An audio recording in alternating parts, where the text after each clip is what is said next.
Dentro de la farmacología vamos a tener diversas curvas. En este caso, estas son las que vamos a ver. Nuestro primer concepto va a ser dosis letal 50, en el cual nosotros vamos a saber qué concentración es la que mata al 50% de nuestra población. Una dosis terapéutica o índice terapéutico va a ser un lugar dentro de la curva donde se produce la eficacia máxima o el efecto máximo para tener una dosis terapéutica.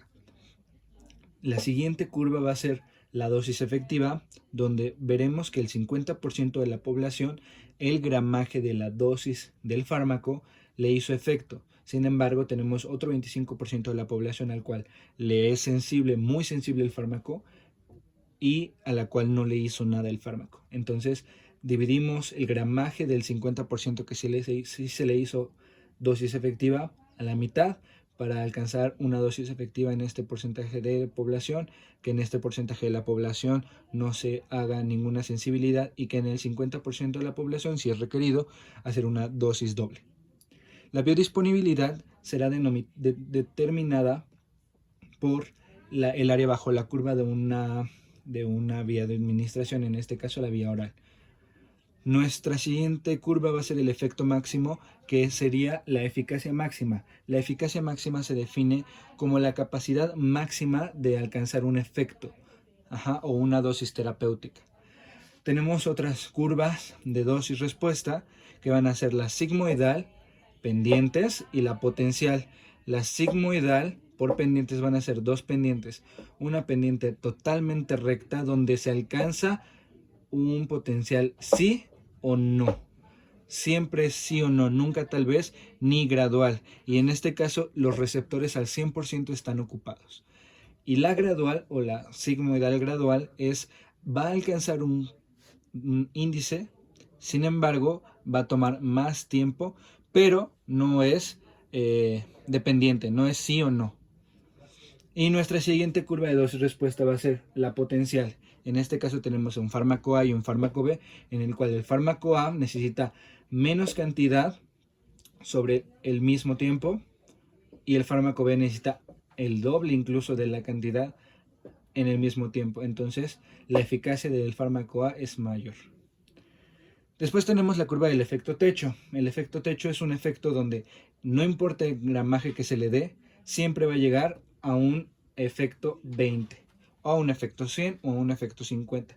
No importa si administramos de más, no importa si administramos lo que es, siempre vamos a tener un índice de 20. Nuestra siguiente curva va a ser la orden cero, tanto de absorción como de excreción, que va a ser de forma lineal, no va a haber cambios en el tiempo.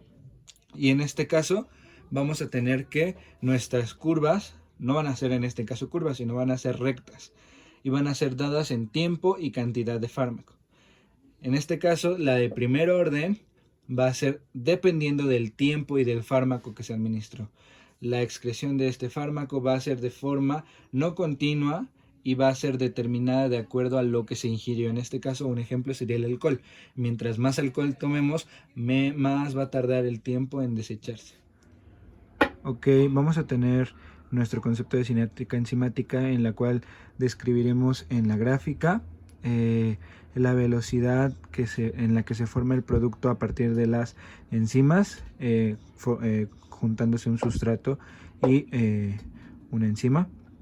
En este caso vamos a tener dos formas de inhibición: la inhibición competitiva y la inhibición no competitiva.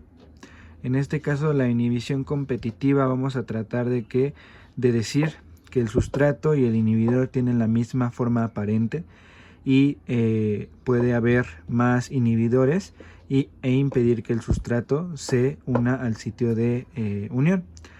En este caso, en donde no es una inhibición competitiva, el inhibidor se junta en otro el receptor de la enzima y el sustrato en otro.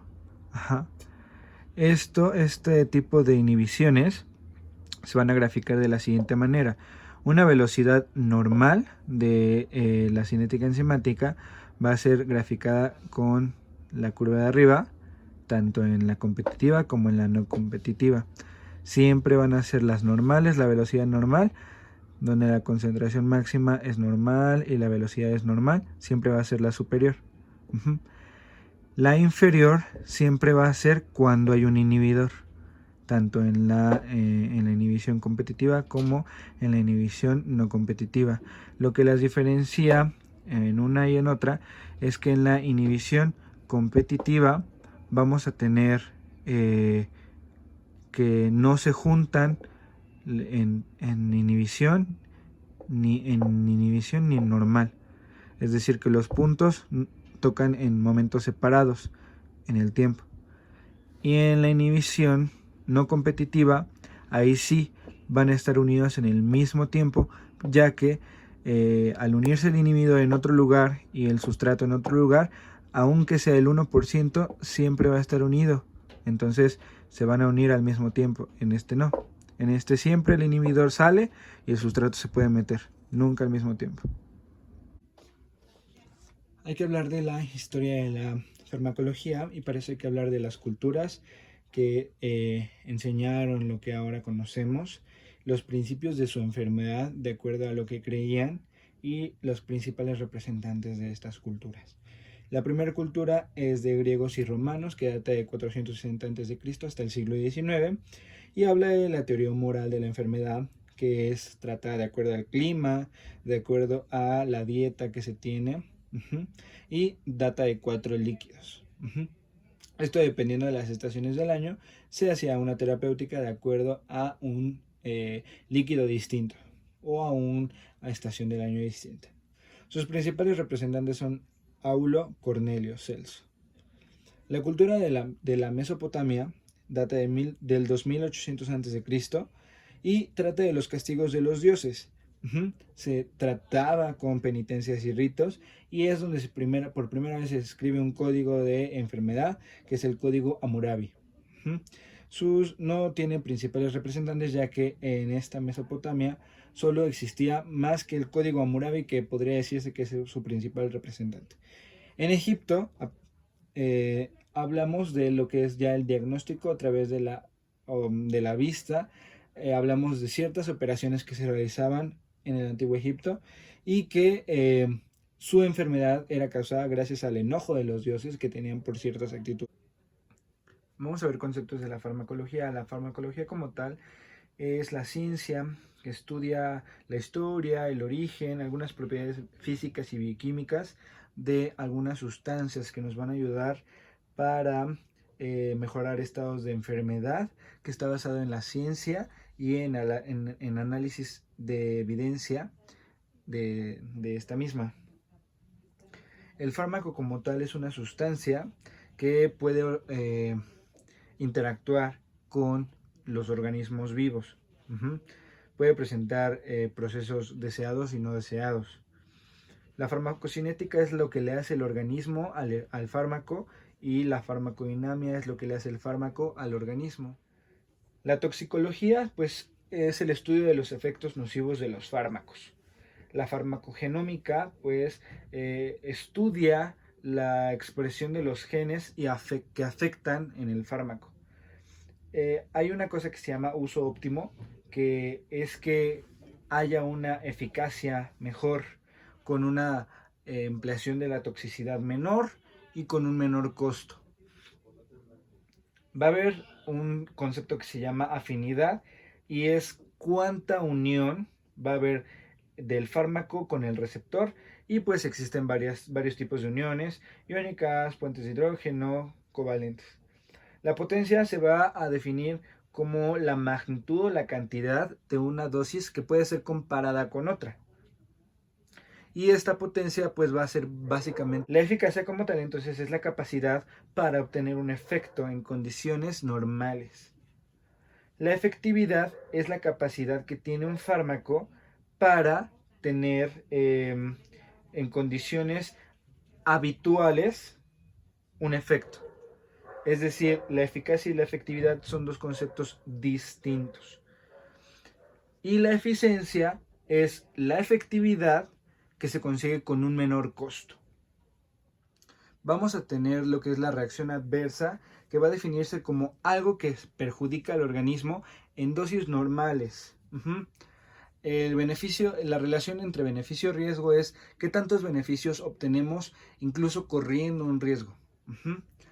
La biodisponibilidad es la área bajo la curva que va a estar pues definida como la velocidad y la cantidad de un fármaco que llega a la circulación de la sangre.